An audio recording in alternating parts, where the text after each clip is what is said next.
At for today's video guys, ayan guys, ako guys ay magagawa ngayon ng carbonara.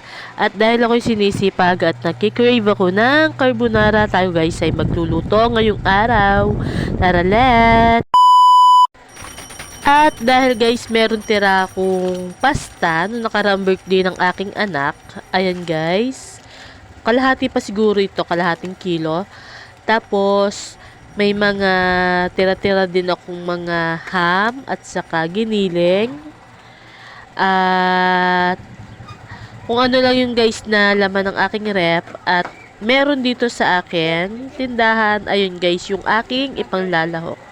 So, ayan guys, ito yung giniling na ating gagamitin. Dahil may tira din akong ham, kukuhanin ko yun sa rep at yun ang aking gagamitin. Ayan guys. Siguro dalawang slice lang ito. Kaya gagamitin na natin yung tira. At dahil nga wala akong nesang cream, ayan guys, lumabas muna ako dito. Lumiban muna ako dito sa parang ilog. Pero kung tutusin, di yan guys ilog. Lagi lang diyan baha. Kaya walang choice kundi yan lang yung daanan. Nestle cream sana yung bibiling ko. Pero yung carbonara sauce, halos magkaparehas lang sila ng fries, kaya yung carbonara sauce na lang yung aking binili. Bali yung carbonara sauce guys ay 75, tapos yung Nestle cream ay 68. Kaunti na lang, kaya carbonara sauce na lang yung aking binili.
At ayan na guys, tapos na yung aking carbonara.